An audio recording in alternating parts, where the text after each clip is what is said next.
ನಾವು ಚಳುವಳಿ ಮಾಡಬೇಕಾದ್ರೆ ಈ ಚಳುವಳಿಗೆ ಸ್ಫೂರ್ತಿ ಮಾತಾಜಿ ತಿಮ್ಮಕ್ಕನವರು ದಲಿತ ಸಂಘರ್ಷ ಸಮಿತಿಯ ಸಂಸ್ಥಾಪಕರ ಒಬ್ಬರಾದಂಥ ಹಿರಿಯ ಮುತ್ಸದ್ದಿ ಪ್ರೊಫೆಸರ್ ಬಿ ಕೃಷ್ಣಪ್ಪನವರ ದೊಡ್ಡಮ್ಮ ಕೂಡ ಇವರು. ಬಿ ಕೃಷ್ಣಪ್ಪನವರ ದೊಡ್ಡಮ್ಮ ಕೂಡ ಮಾತಾಜಿ ತಿಮ್ಮಕ್ಕನವರು. ಹಾಗಾಗಿ ನಾನು ಚಿಕ್ಕಂದಿನಿಂದನೇ ಚಳವಳಿಯಲ್ಲಿ ತೊಡಗಿಸ್ಕೊಳ್ಳೋದಕ್ಕೆ ಅವಕಾಶ ಆಯಿತು.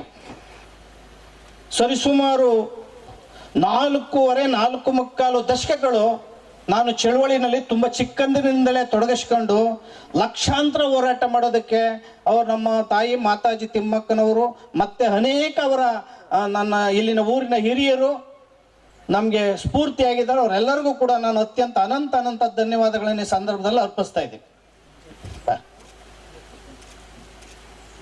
ಇಂತಹ ಹಿರಿಯರ ಮಾರ್ಗದರ್ಶನ ಮತ್ತು ಅವರ ಸೇವೆ ಅಜರಾಮರ ಮತ್ತು ಅಮರ ಜೀವಂತ ಅನ್ನೋ ಸಂದರ್ಭವನ್ನು ನಾನು ಹೇಳಕ್ಕೆ ಇಚ್ಛೆ ಪಡ್ತೀನಿ. ಅವರು ಸರಳ ಜೀವನ, ಅವರು ಶಾಖಾಹಾರವನ್ನು ಹೆಚ್ಚು ಇಷ್ಟಪಡ್ತಾ ಇದ್ರು ಮತ್ತು ಲಘು ಆಹಾರವನ್ನು ಮಾತ್ರ ಇಷ್ಟಪಡ್ತಾ ಇದ್ರು. ಮತ್ತು ನಮ್ಮ ತಾಯಿಯವರು ನಿದ್ದೆ ಮಾಡ್ತದ್ದನ್ನು ನಾನು ನೋಡೇ ಇಲ್ಲ ಸರಿಯಾಗಿ. ಯಾಕಂದರೆ ನಾವು ಮಲಗಿದ್ದಾಗೆ ಎದ್ಬಿಟ್ರು ಅವರು, ನಾವು ಮಲಿಕಂಡ ಮೇಲೆ ಮಲಗಿರೋರು. ತುಂಬ ಕಡಿಮೆ ನಿದ್ದೆ ಮತ್ತು ಲಘು ಉಪಹಾರ, ಜೊತೆಗೆ ನಮ್ಮ ಕುಟುಂಬದ ವಿಚಾರಗಳನ್ನು ನಾನು ಈ ಸಂದರ್ಭದಲ್ಲಿ ಸುಸಂದರ್ಭ ಹೇಳಬೇಕು ಅಂತಂದ್ರೆ ನಮ್ಮ ಬಂಧುಗಳಿಗೆ ತಾವೆಲ್ಲನೂ ಕೂಡ ಗೊತ್ತು. ನಮ್ಮ ಪತ್ನಿ ಪುಷ್ಪಲತಾರವರು ಮುಂದೆ ಕೂತಿದ್ದಾರೆ. ಅವರು ಅಮ್ಮ ಅಂತ ಕರೆಯೋರು. ನಾನು ಎಷ್ಟೋ ಸಾರಿ ರಾತ್ರಿ 2 ಗಂಟೆ 1 ಗಂಟೆಗೆಲ್ಲ ನಾವು ಬಂದರೆ ಬಿಸಿ ಮುದ್ದೆಯನ್ನು ಮಾಡಕ್ಕೆ ಹೋಗೋರು ನಮ್ಮ ಅಮ್ಮನಿಗೆ. ನಾನು ಇನ್ನೂ ಬಿಸಿ ಇದೆಯಲ್ಲ ಮುದ್ದೆ ಕೊಡು ಅಂತ ಹೇಳಿದ್ರೆ ಇಲ್ಲ ನಾನು ಬಿಸಿನೇ ಮಾಡಿಕೊಡೋದು ಅವ್ರಿಗೆ ಅಂತ ಅಷ್ಟೊತ್ತಿನಾಗ ಬಿಸಿ ಮುದ್ದೆ ಮಾಡಿ ಅವ್ರಿಗೆ ಊಟ ಮಾಡಿಸಿ ನಮ್ಮ ಪತ್ನಿಯವರು ಮಲಗಿಸೋರು. ನಾನು ನೋಡಿದೆ ಒಂದು ರೀತಿಯ ತಾಯಿ ಮಕ್ಕಳ ಸಂಬಂಧ. ಒಂದು ದಿನನೂ ಕೂಡ ಸೊಸೆ ಅಂತ ಅವರು ಭಾವನೆ ಮಾಡಿಲ್ಲ, ಅತ್ತೆ ಅಂತ ಭಾವನೆ ಮಾಡಿಲ್ಲ, ತಾಯಿ ಮಕ್ಕಳ ಥರ ಇದ್ರು. ಇದು ನನಗೆ ಅತ್ಯಂತ ಆನಂದ ಮತ್ತು ಸ್ಫೂರ್ತಿಯನ್ನು ಕೂಡ ಕೊಟ್ಟಿದೆ. ಯಾಕಂದರೆ ಮಾತಾಜಿ ತಿಮ್ಮಕ್ಕನವರು ಅಷ್ಟು ಅವರ ನಡತೆ, ಅವರ ಸರಳ ಸಜ್ಜನಿಕೆ ಬಹುಶಃ ಪತ್ನಿಯವ್ರಿಗೆ ಇಷ್ಟ ಆಗಿದೆ, ಇವರು ನಡತೆನೂ ಕೂಡ ಅವ್ರಿಗೆ ಇಷ್ಟ ಆಗಿದೆ ಅಂತೇಳಿ ನಾನು ಈ ಸಂದರ್ಭದಲ್ಲಿ ಭಾವನೆ ಮಾಡ್ತೀನಿ. ಜೊತೆಯಲ್ಲಿ ನನ್ನ ಮಕ್ಕಳು ಇಬ್ಬರು ವೇದಿಕೆ ಮೇಲೆ ಕೂತಿದ್ದಾರೆ. CM ಪ್ರಜ್ವಲ್ ಚಕ್ರವರ್ತಿ, ಡಾಕ್ಟರ್ CM ಪ್ರಜ್ವಲ್ ಚಕ್ರವರ್ತಿ, ಡಾಕ್ಟರ್ CM ಪ್ರಜಿತ್ ಚಕ್ರವರ್ತಿ. ಇವರು ನಮ್ಮ ತಾಯಿಯನ್ನು ಅವ್ರ ಕೊನೆ ಕ್ಷಣದಲ್ಲಿ 1 ತಿಂಗಳ ನಂತರ ಸ್ವಲ್ಪ ಮನುಷ್ಯನಿಗೆ ನಿಶಕ್ತಿ ಆಗ್ತದೆ. ಸುಮಾರು ಸಾರಿ ಈ ಮಗು ಥರ ಎತ್ಕೊಂಡು ಹೋಗಿದ್ದಾರೆ. ಆಸ್ಪತ್ರೆಯಲ್ಲೂ ಕೂಡ 4-5 ಫ್ಲೋರ್ಗೆ ಹೋಗ್ಬೇಕಾದ್ರೆ ಅವ್ರು ಸಿಕ್ಕೆಚಾರ ಕೇಳಿಲ್ಲ, ತಿಳ್ಕೊಂಡು ಹೋಗ್ತಾರಲ್ಲ ಆಸ್ಪತ್ರೆಯಲ್ಲಿ, ಹಂಗೆ ಎತ್ಕೊಂಡು ಬೆಡ್ ಮೇಲೆ ಮನಗಿಸಿ ಹಂಗೆ ಎತ್ಕೊಂಡ್ಬಂದು ಕರ್ಕೊಂಬಂದಿದ್ದಾರೆ. ಆಮೇಲೆ ಅವ್ರನ್ನ ಸ್ನಾನ ಮಾಡೋ ರೀತಿಯಲ್ಲಿ ಅವ್ರನ್ನ ನಮ್ಮ ತಾಯಿನ ನೋಡ್ಕೊಂಡಿದ್ದಾರೆ. ನಾನು ನಮ್ಮ ಮಕ್ಕಳಿಗೆ ಹೇಳಿದೆ, ಡಾಕ್ಟರ್ ಆದಿತ್ಗೆ ಖುಷಿ ಆಗ್ತದೆ ಕಣೋ, ನೀವು ನಿಮ್ಮ ಅಜ್ಜಿ ಸೇವೆನ ಈಗಲೇ ಡಾಕ್ಟರ್ ಕೆಲಸನ ಶುರು ಮಾಡಿದ್ದೀರಿ, ಎಲ್ಲ ತಲೆಯೆಲ್ಲ ಒರೆಸೋದು ಮೈಯೆಲ್ಲ ಒರೆಸೋದು, ಈಗಲೇ ನೀವು ಡಾಕ್ಟರ್ ಸೇವೆನ ಮಾಡಿದ್ರೆ ನಿಮ್ಗೆ ಒಳ್ಳೇದಾಗ್ತದಪ್ಪ, ತಾಯಿ ಸೇವೆನ ಅಜ್ಜಿ ಸೇವೆನ ತುಂಬ ಚೆನ್ನಾಗಿ ಮಾಡಿದ್ದೀರಿ ಅಂತ. ನನ್ನ ಮಗಳು ಪ್ರಜ್ಞಾಶ್ರೀ ಅಂತಾರೆ, ಇಂಜಿನಿಯರು. ಅವರು ಕೂಡ ತುಂಬ ನಮ್ಮ ತಾಯಿ ಒಟ್ಟಿಗೆ ತುಂಬ ಸರಳ ಸಜ್ಜನಿಕೆಯಿಂದ ಅವರು ಸೇವೆಯನ್ನು ಮಾಡ್ತಿದ್ರು. ಇದು ನೋಡಿದರೆ ಅದು ನಮ್ಮ ಈ ಕುಟುಂಬ ಅನೇಕ ಕುಟುಂಬಕ್ಕೆ ಮಾದರಿಯಾಗಲಿ ಅನ್ನೋ ಮಾತನ್ನು ಹೇಳ್ತಾ ಇದ್ದೀನಿ, ಹೆಮ್ಮೆಯಿಂದ ಬೇರೆ ಮಾತಲ್ಲ. ಆಮೇಲೆ ಜೊತೆಗೆ ಸ್ಮಾರಕವನ್ನು ಕಟ್ಟಿದೀವಲ್ಲ, ಈ ಸ್ಮಾರಕವನ್ನು ಕಟ್ಟಬೇಕಾಗಿಲ್ಲ. ನಾವು ಇದ್ದಾಗೇನೆ, ಅವರು ತಂದೆ ತಾಯಿ ಬದುಕಿದ್ದಾಗೇನೆ ಅವ್ರನ್ನ ಅನ್ನ ಹಾಕಿ ಪ್ರೀತಿ ವಿಶ್ವಾಸದಿಂದ ನೋಡ್ಕೊಂಡ್ರೆ 1000 ಸ್ಮಾರಕವನ್ನು ಕಟ್ಟಂತಹ ಒಂದು ಪುಣ್ಯ ನಮಗೆ ಬರ್ತದೆ ಅಂತ ನಾನು ಭಾವನೆ ಮಾಡಿದ್ದೇನೆ. ನಾವು ಈ ಸ್ಮಾರಕವನ್ನು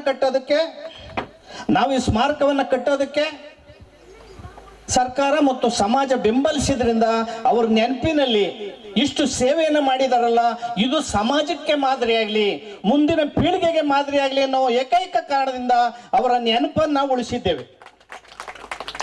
ಬಾಬಾ ಸಾಹೇಬ್ ಅಂಬೇಡ್ಕರ್ ಅವರು ಬುದ್ಧ, ಜಗಜೀವನರಾಮ್ ಬಸವಣ್ಣವ್ರ ವಿಚಾರಕ್ಕೆ ಬರೋದಾದ್ರೆ, ಬುದ್ಧನ ವಿಚಾರನ 2 ನುಡಿಯಲ್ಲಿ ಹೇಳ್ಬೇಕಂದ್ರೆ, ಗೌತಮ್ ಬುದ್ಧ ನೀವು ಅಂದ್ಕೋಬಹುದು ಅಹಿಂಸೆ, ಅವರು ಶಾಕಾಹಾರಿ ಆದ್ರೆ ಈ ಊಟಕ್ಕೆ ಮಾಂಸಾಹಾರವನ್ನು ಮಾಡಿಸಿದ್ದಾರೆ ಅಂದ್ಕೋಬಹುದು ನೀವು. ಬುದ್ಧ ಆ ಥರ ಸಣ್ಣತನವಾಗಿ ಎಂದೂ ನಡ್ಕೊಂಡಿಲ್ಲ. ಯಾರು ಏನು ಊಟ ಮಾಡ್ತಾರೆ, ಯಾರು ಏನು ಕೊಡ್ತಾರೆ ಅಂದ್ರೆ ಅವರು ಸ್ವೀಕಾರ ಮಾಡ್ತಿದ್ರು. ಅವ್ರು ಎಲ್ಲಿ ದಾಸೋಹಕ್ಕೆ ಹೋದ್ರು ಕೂಡ, ಎಲ್ಲಿ ಭಿಕ್ಷೆಗೆ ಹೋದ್ರು ಕೂಡ ಗೌತಮ ಬುದ್ಧರವರು ಭೇದ ಮಾಡ್ತಿರಲ್ಲ ಅನ್ನದಲ್ಲಿ. ಅನ್ನದವನ್ನ ಭೇದ ಮಾಡ್ತಾರಂತರು ಇವತ್ತು ಬ್ರಾಹ್ಮಣ್ಯ. ಅನ್ನದಲ್ಲಿ ಭೇದ, ಬಟ್ಟೆಯಲ್ಲಿ ಭೇದ, ಉಡುಪಿನಲ್ಲಿ ಭೇದ, ಮತ್ತೆ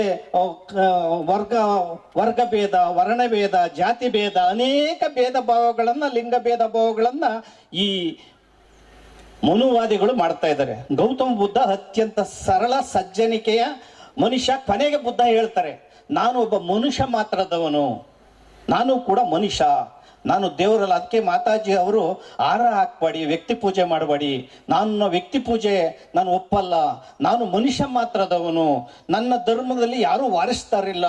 ಮುಂದಿನ ದಿನಗಳಲ್ಲಿ ನೀವು ಬೇಕಾದ್ರೆ ನಿಮ್ಮ ಪೀಳಿಗೆಗೆ ತಕ್ಕಂತೆ ನೀವು ಧರ್ಮವನ್ನು ಬದಲಾಯಿಸ್ಕೋಬಹುದು. ಧರ್ಮ ಅಂದ್ರೆ ಜೀವನದ ಕ್ರಮ, ನಾವು ಇನ್ನೊಬ್ಬರಿಗೆ ಕೊಡುವಂಥ ಗೌರವ, ನಾವು ಹೆಂಗ್ ಬದುಕ್ತೀವಿ ಬಾಳ್ತೀವಿ ಅಂತ ಜೀವನ ಅನುಭವ, ಜೀವನದ ಕ್ರಮ ಅಷ್ಟೇ ಧರ್ಮ ಅಂದ್ರೆ. ಅದು ಗೌತಮ ಬುದ್ಧ ಹೇಳಿದ್ದು. ಆದ್ರಿಂದ ಬಾಬಾ ಸಾಹೇಬ್ರವರು ನನ್ನ ಗುರುಗಳು ಏನಾದ್ರು ಇದ್ರೆ ಅದು ಗೌತಮ ಬುದ್ಧ ಅಂತ ಹೇಳಿ ಗೌತಮ ಬುದ್ಧನನ್ನ ಬಾಬಾ ಸಾಹೇಬರು ಒಪ್ಕೊಂಡಿದ್ರು. ಇವತ್ತೇನಾದ್ರೂ ಕೂಡ ಇಲ್ಲಿ ನಿಂತಿದ್ದೇವೆ, ಇಲ್ಲಿ ಅನ್ನ ತಿಂತಾ ಇದ್ದೇವೆ, ಇಲ್ಲಿ ಸ್ಮಾರಕನ ಉದ್ಘಾಟನೆ ಮಾಡ್ತಾ ಇದ್ದೇವೆ ಅಂದ್ರೆ ಅದು ಬಾಬಾ ಸಾಹೇಬರ ಋಣ, ಅವರ ಪರಿಶ್ರಮ ಅನ್ನೋ ಮಾತನ್ನ ಹೇಳಿ ಬಾಬಾ ಸಾಹೇಬರಿಗೆ ಎಲ್ಲನೂ ಕೂಡ ಇಲ್ಲಿ ಅರ್ಪಣೆ ಆಗ್ಬೇಕಾಗ್ತದೆ ಇಲ್ಲಿ ಮಾಡೋಂಥ ಎಲ್ಲ ಕಾರ್ಯಕ್ರಮಗಳು ಅಂತ ಹೇಳಿ ತಾವೆಲ್ಲನೂ ಕೂಡ ಸಹಕರಿಸ್ಬೇಕು. ಎಲ್ಲರೂ ಕೂಡ ಹೊಟ್ಟೆ ತುಂಬ ಊಟ ಮಾಡ್ಕೊಂಡು ಹೋಗ್ಬೇಕು. ಸಂಜೆವರೆಗೂ ದಯಮಾಡಿ ನಮ್ಮ ಜೊತೆಗೆ ಒಂದಿನ ಕಳಿಬೇಕು. ನೀವೆಲ್ಲಾನು ಬಂದಿದ್ದಕ್ಕೆ ಅತ್ಯಂತ ಆತ್ಮೀಯವಾಗಿ, ಹೃದಯಪೂರ್ವಕವಾಗಿ ನಿಮ್ಮೆಲ್ಲ ನನ್ನ ಬಂಧುಗಳಿಗೆ, ನಮ್ಮ ಸಂಘಟನೆ ಎಲ್ಲ ಮುಖಂಡರುಗಳಿಗೆ, ಎಲ್ಲ ನಮ್ಮ ಸಂಘಟನೆ, ಬೇರೆ ಸಂಘಟನೆ ಅಂತ ಏನಿಲ್ಲ ಮುಂದರಾಜು, ಎಲ್ಲ ನಮ್ಮ ಸಂಘಟನೆ ಹಿರಿಯರುಗಳಿಗೆ, ಹೋರಾಟಗಾರರಿಗೆ ಮತ್ತೆ ಬಂಧುಗಳಿಗೆ ಕೈ ಮುಗಿದು ವಂದಿಸ್ತೇನೆ. ಊಟ ಮಾಡ್ಕೊಂಡು ಹೋಗ್ಬೇಕು. ಜೈ ಮಾತಾಜಿ ತಿಮ್ಮಕ್ಕನವರ ಹಿತೈಷಿಗಳು, ಬಂಧುಗಳು ನಿಮ್ಮೆಲ್ಲರಲ್ಲೂ ಶರಣಾರ್ಥಿಗಳನ್ನು ಸಲ್ಲಿಸಿ, ಮಾತಾಜಿ ತಿಮ್ಮಕ್ಕನವರ ಬಗ್ಗೆ ಅವರ ಪುತ್ರರೂ ಆಗಿರುವಂಥ ಡಾಕ್ಟರ್ ಎನ್ ಮೂರ್ತಿಯವರು ತಮ್ಮ ಅನಿಸಿಕೆಗಳನ್ನು, ಅವರ ಒಡನಾಟವನ್ನು, ಅವರು ಬದುಕಿ ಬಾಳಿದ ಎಲ್ಲ ದಿನಗಳನ್ನು ಕೆಲವು ಮಾತುಗಳಲ್ಲಿ ತಿಳಿಸ್ಕೊಟ್ರು. ನಾನು ಮಾತಾಜಿಯವರನ್ನು ಹತ್ತಿರದಿಂದ ನೋಡೋದಕ್ಕೆ ಸಾಧ್ಯವಾಗಿಲ್ಲ, ಬಹುತೇಕ ನಾವೆಲ್ಲ ಸ್ವಾಮೀಜಿಗಳು ನೋಡಿಲ್ಲ. ಆದರೆ ಅವರು ಹೇಗಿದ್ದರು ತಮ್ಮ ಮಕ್ಕಳ ಜೊತೆ ಅನ್ನುವಂಥದ್ದನ್ನು ಮಾತಾಜಿ ತಿಮ್ಮಕ್ಕನವರ ಬಗ್ಗೆ, ಅವರ ಪುತ್ರ ಆಗಿರುವಂಥ ತಿಮ್ಮಕ್ಕನವರು ಮತ್ತು ಅವರ ಕುಟುಂಬದವರ ಬಗ್ಗೆ ನಮ್ಮ ಎನ್ ಮೂರ್ತಿಯವರು ತುಂಬ ವಿಶೇಷವಾಗಿರುವಂಥ ಮಾತುಗಳನ್ನು ವ್ಯಕ್ತಪಡಿಸಿದರು. ಅನೇಕ ದಾರ್ಶನಿಕರು, ಸಂತರು ಇವತ್ತಿನ ಪ್ರಸ್ತುತ ಸಂದರ್ಭದಲ್ಲಿ ನಾವೆಲ್ಲರೂ ಕೂಡ ನಾವು ಯಾರನ್ನು ನೆನಪು ಮಾಡ್ಕೊಳ್ತೀವಿ ಅಂತ ಹೇಳಿದ್ರೆ ತಂದೆಗಿಂತ ಹೆಚ್ಚಾಗಿ ತಾಯಿಯನ್ನು ನೆನಪನ್ನು ಮಾಡ್ಕೊಳ್ತೀವಿ. ಯಾವುದೇ ಮಕ್ಕಳಿಗೆ ಒಬ್ಬ ತಂದೆ ಕೆಟ್ಟವನಾಗಿ ಕಾಣಿಸ್ಬೋದು, ಕೆಟ್ಟ ತಂದೆಯಾಗಿ ಕಾಣಿಸ್ಬೋದು, ಆದರೆ ಯಾವುದೇ ತಾಯಿ ನನ್ನ ತಾಯಿ ಕೆಟ್ಟವರು ಅನ್ನುವಂಥ ಮಾತನ್ನು ಯಾವ ಮಕ್ಕಳನ್ನ ಹತ್ರ ನಾವು ನೋಡೋದಕ್ಕೆ ಸಾಧ್ಯವಿಲ್ಲ. ಹಾಗೆ ಬದುಕಿ ಬಾಳದಂಥ ತಿಮ್ಮಕ್ಕನವರು ಒಬ್ಬ ದಾರ್ಶನಿಕರ ಪಟ್ಟಿಯಲ್ಲಿ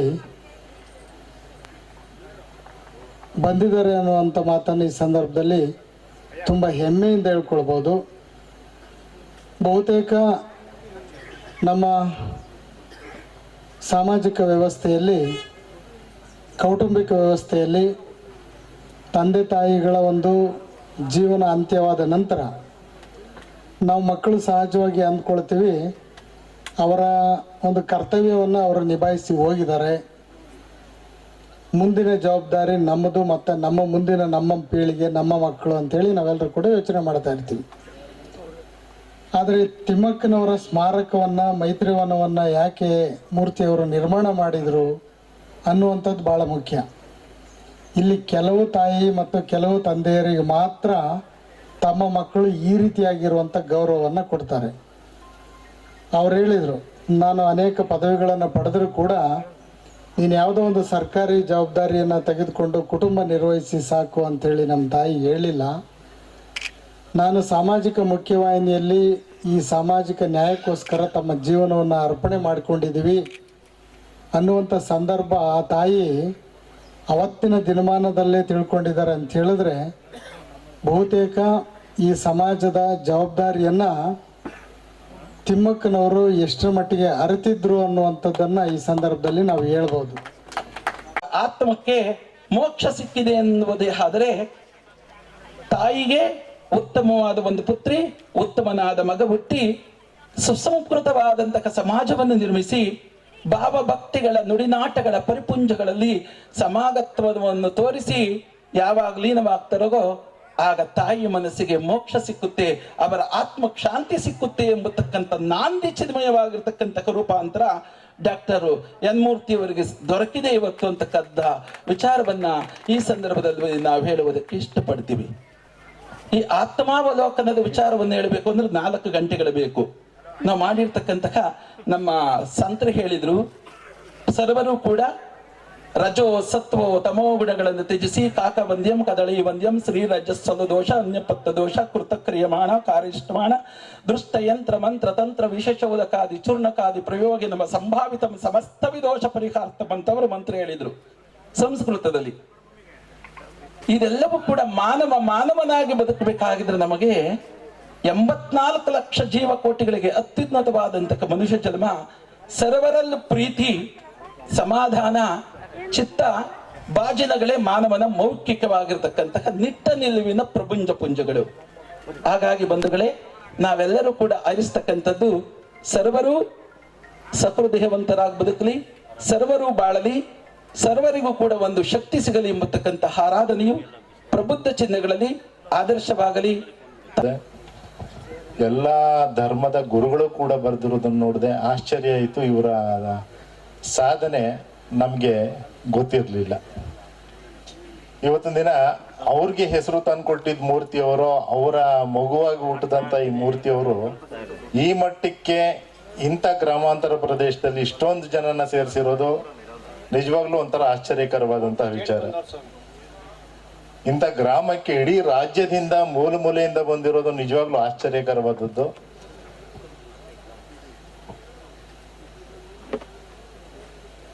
ಹಾಗಾಗಿ ಮೂರ್ತಿಯವರು ಈಗ ಇತ್ತೀಚಿನ ದಿನಗಳಲ್ಲಿ ಒಂದು 2-3 ವರ್ಷ ಆಯ್ತು, ಒಂದು ಪಕ್ಷ ಇದು ಪ್ರಾದೇಶಿಕ ಪಕ್ಷ ಕೂಡ ಓಪನ್ ಮಾಡಿದ್ದಾರೆ ಅಂತ ನಾವು ನೋಡ್ತಾ ಇದ್ದೀವಿ. ತುಂಬಾ ವರ್ಷಗಳ ನಂತರ ಒಂದು 10-12 ವರ್ಷದ ನಂತರ ಭೇಟಿಯಾಗಿರೋದು. 12 ವರ್ಷ ಆಯ್ತು ಇವ್ರು ಭೇಟಿ ಮಾಡಿ. ಇವತ್ತು ಬಂದಿದ್ದು ಬಹಳ ಖುಷಿ ಆಯ್ತು ಕರೆಸಿದ್ದು. ಹಾಗಾಗಿ ನೋಡಿ, ಎಲ್ಲರಿಗೂ ಒಂದೇ ಒಂದು ಸಣ್ಣ ಸಂದೇಶ, ಯಾಕಂದ್ರೆ ಕಾರ್ಯಕ್ರಮಗಳು ಇರೋದ್ರಿಂದ ಹೆಚ್ಚು ಹೊತ್ತು ಮಾತಾಡಕ್ಕಾಗಲ್ಲ. ತಂದೆ ತಾಯಿಗಳು ಬದುಕಿರುವಾಗಲೇ ಅವ್ರ ಸೇವೆ ಮಾಡೋ ಪ್ರಯತ್ನ ಪಡಿ, ಬದುಕಿರುವಾಗಲೇ ಅವ್ರ ಸೇವೆ ಮಾಡೋ ಪ್ರಯತ್ನ ಪಡಿ. ಸಾಧು. ನಿಮ್ಮ ಪ್ರೀತಿಗೆ ಕೊನೆಯೇ ಇಲ್ಲಮ್ಮ, ಅಮ್ಮ ನೀನೇ ಓ ತಾಯಿ ನೀನೇ ಓ ದೇವರೇ, ನನ್ನ ಕಣ್ಣಿಗೆ ನನ್ನ ತಾಯಿ ನೀನಮ್ಮ. ನೀನು ಇಲ್ಲದ ಈ ಲೋಕವು ನನಗೆ ಯಾಕಮ್ಮ. ಚಂದ್ರನ ತೋರಿಸಿ ನನಗೆ ತುತ್ತು ಅನ್ನ ಕೊಡುತ್ತಾಳೆ, ನನಗೆ ಚಿಕ್ಕ ಗಾಯ ಆದರೆ ನನ್ನ ತಾಯಿ ಅಳುತ್ತಾಳೆ. ಆಸೆ ಪಟ್ಟು ಕೇಳಿದರೆ ತಕ್ಷಣ ತಂದು ಕೊಡುತ್ತಾರೆ. ಎಷ್ಟೇ ಕಷ್ಟ ಬಂದರೂ ಅಮ್ಮ ನನ್ನ ಜೊತೆಯಲ್ಲಿ ಇರುತ್ತಾರೆ. ಕೋಟಿ ಕೋಟಿ ದೇವರೇ ಇದ್ದರು ನನ್ನ ತಾಯಿ ಸಮವಿಲ್ಲ. ತಾಯಿ ನೀನು ನೀಡಿದ ಪ್ರೀತಿಗೆ ಬೆಲೆಯೇ ಕಟ್ಟಕ್ಕಾಗಲ್ಲ. 9 ತಿಂಗಳು ಕಷ್ಟಪಟ್ಟೆ ಅಮ್ಮ ನೀನು ಗರ್ಭದಲ್ಲಿ, ನನ್ನ ಕಷ್ಟ ಮರೆತೇ ಹೋಯ್ತು ಅಮ್ಮ ನಿನ್ನ ನಗುವಲ್ಲಿ. ಆ